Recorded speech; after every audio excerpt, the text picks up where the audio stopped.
We got of course, I'm your co-host, one of your co-hosts, Mindful B. Kojo Lee. Info Keith.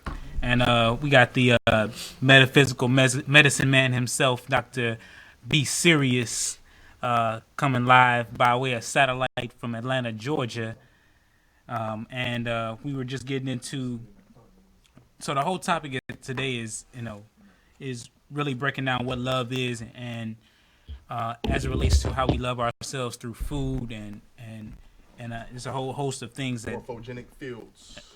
Thank you. Good segue. That was one of the things that we were talking about, and it was something else. Akashic. We were talking about the Akashic or the Akashi, and so I wanted to give Doctah B a chance to break that down, and how does the layman, I don't even like that word. How does the average person just coming into finding out what the Akashi is, use this in their day-to-day lives? That's our. It's a challenge to break this concept down to those who may not have done a little work. But just know that there's an energy that connects everything. It has no time and space. The information about everything that has happened, that is happening, and that will happen is happening at one time in this vibrational state called the Akashi, or the Akashic records. This is how a plant knows how to grow, how a baby knows how to grow, because there's this information network that some call God, some call the Creator. It's the knowing of all things. It's how to know when and when to know how. It is part of the metaphysical fabric of the quantum universe. So for a person that's just getting into this, just think of it as a cell phone call. You are tapped in.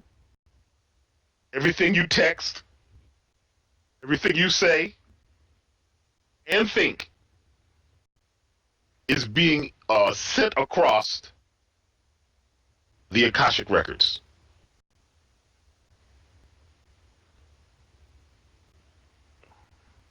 I see lips moving. I can't hear you. Lucky I can see you on the screen. We said so. I was just making a joke. I said so. The government wants to imitate the Akashic records. See, the government doesn't have any power. Tell them. The government has the power we give the government. Absolutely. See, we have an internal government. There you go. The government inside us, and for the most part, we're breaking the laws of our own government. What you see going on out in the world is an outpicturing of what's going on inside of each of us. So you talk about police brutality. What about personal brutality? You see? you got to think about that. We're creating based on how we see things, how we feel about things. And we feel a certain way because we're consuming things mentally, physically, spiritually, and through our digestive system that are encoding us to act a certain way. Let's talk about superfoods, okay? There are these foods that when you eat them, they remind you of your superhuman and your supernatural self. These foods have more nutrition per square inch than your average food. So they're nutrient packed. They're loaded with nutrients. One of them is the bilberry or the blueberry. You see, it has this blue, black, violet coloring. See, that's triple blackness inside of there. That's also what they call far infrared light. There's so much information in that frequency band that when you eat that food, it goes directly to your spirit, directly to your pineal gland, directly to your hypothalamus, your thalamus, your pituitary, and it fires you up. It gives you life. A handful of blueberries or bilberries has more nutrition than the average person eats in 2 days. Also, blackberries, raspberries, strawberries, every berry. See, they say the Moors traveled the world eating berries and hemp seeds and black seed. Those are superfoods. They have so much nutrition, so much information, they tie you into the akasha. They tie you into the memory within the memory and the memory of all things. If you just go 2 days and just eat berries, all of a sudden you'll breathe different, you talk different, your immune system comes online, because the average person's immune system is shut down. As long as you're in fear, as long as you're in anger, your immune system is not working. Your immune system can only work when you are in love mode. When you're in love mode and you feel that the world is safe, that the universe is a safe place, and that the Most High is going to take care of you, you go into cell mitosis and make new, brand new, healthy cells. And your immune system is on 100%. As soon as you're in fear mode, as soon as you're in anger mode, as soon as you're in judgment mode, your immune system shuts off. All the blood goes to the back of your head. Your muscles become engorged with blood. Your adrenal glands they start to pump out adrenaline, because you're in some mode where the body thinks that maybe a bear is about to eat you. There's a poisonous snake. You know, there's something about to harm you. You go into survival mode. So you're in fight or flight. Most people today live in fight or flight. Even what you call the conscious community. Fight or flight. People are vegans and raw foodists, but they're mad. And they're angry constantly about things that happened yesterday.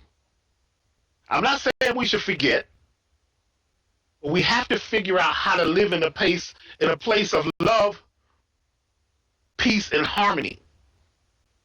Even though something disagreeable is happening, don't let the morphogenic resonance of that thing affect you, because you become a telegraph wire. And you send that information out to the next person. And that sends it to the next person. And you send the information out that we are not safe. We are not rich. We are not wealthy. So this creates a consciousness of poverty. How should I say? Let me get it right. Let me slow down. The echo was really messing with me. It was off. When you guys talk, the echo goes away. So why don't y'all talk so the echo goes away?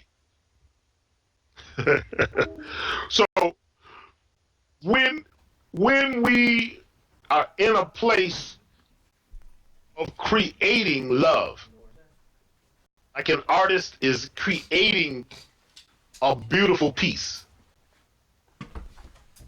when you do that, you become a transponder, a responder, and you respond to the vibration of love, peace, and harmony.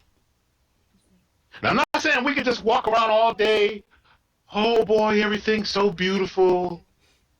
Because there's a lot of things out there that we need to be mindful of. But remember that emotion is what programs the subconscious the strongest. By you eating berries, they send a vibration of love, peace, and harmony to every cell of your body. Shift you from fear and anger into beauty and love. Just the berries. If you begin to eat things like watercress, watercress tells your body to go into quantum healing mode. Because a lot of us have scar tissue, mental scar tissue, physical scar tissue, spiritual scar tissue, family scar tissue. See, scar tissue is formed when something happens, and it leaves that impression that reminds you of what had happened. If you have too much scar tissue, then you can't move forward because you are into scarification. Are you following me, brothers? Yeah, absolutely. So once we begin to eat things Dr. B.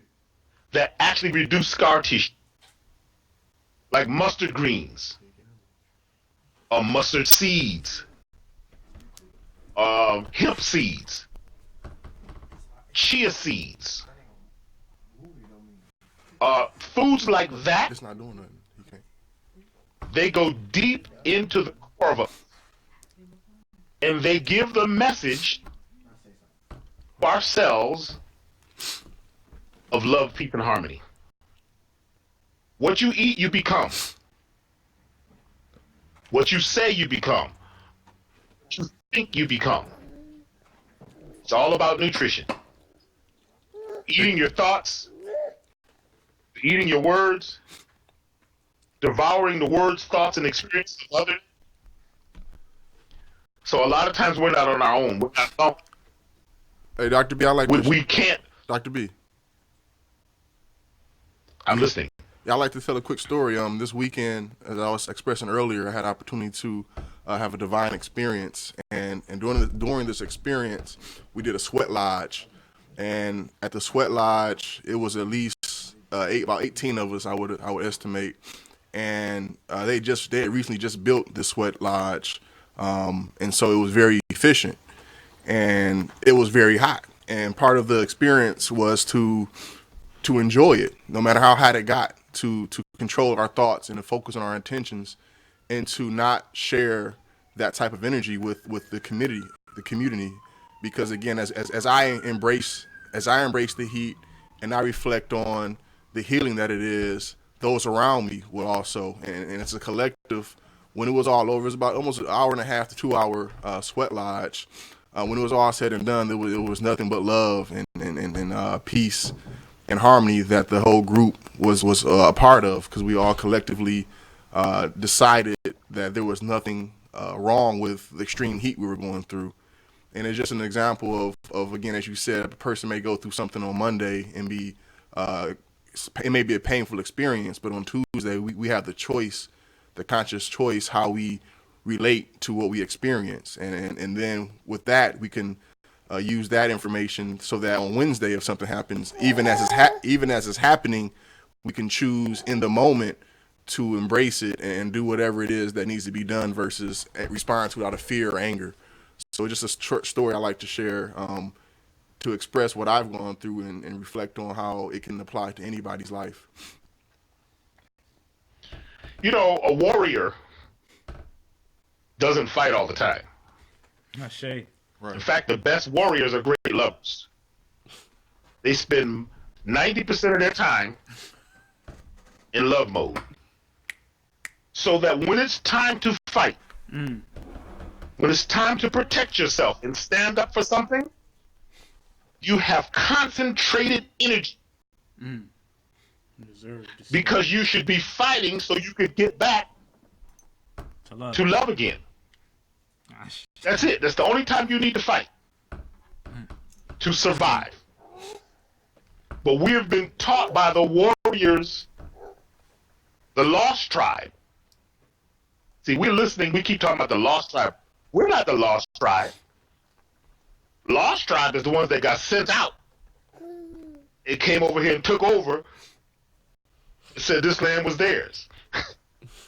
Then we begin to mimic them. You see? We begin to mimic people who were in survival mode. We taught them how to survive. Then we began to forget how to survive. You survive by realizing that we have to not follow the one who's got the voice, the one who's got the most weapons, the one who's got the most influence and control. There needs to be a democratic rule. Like the deer, okay? Check out the deer. There's 3 watering holes the deer could go to. But the deer know that they have to go all the same. Now you got the bull. He fights. He's protecting the all his, but he's not controlling the. He's just protecting the herd. When 51% of the deer look towards one watering hole, they all walk in oneness that watering hole. When the birds are flying in a flock, you see the birds in the flock and they're changing direction. Who's in charge? There is an energy between each, and there is a commitment for them to live in union. When 51% of them look, they all turn that way. Ashe. So what we have to remember is we have to stop mimicking those who have the illusion of power. The real people that have power are gardeners, the farmers, ones who are cooking the food, ones who are holding the babies. That's right. Like this brother here holding his child. On that note, Doctor, child we gotta take a quick break because I know you more break. You gotta we gotta take care of these. We gonna come right back into this and Kojo said he want to bring up the Hungry Monkey experiment, the 100 Yes. experiment. 100th month. My bad. Yeah, and so we'll be right back after these messages. Appreciate your patience. Peace and power after these messages. Readyo Radio.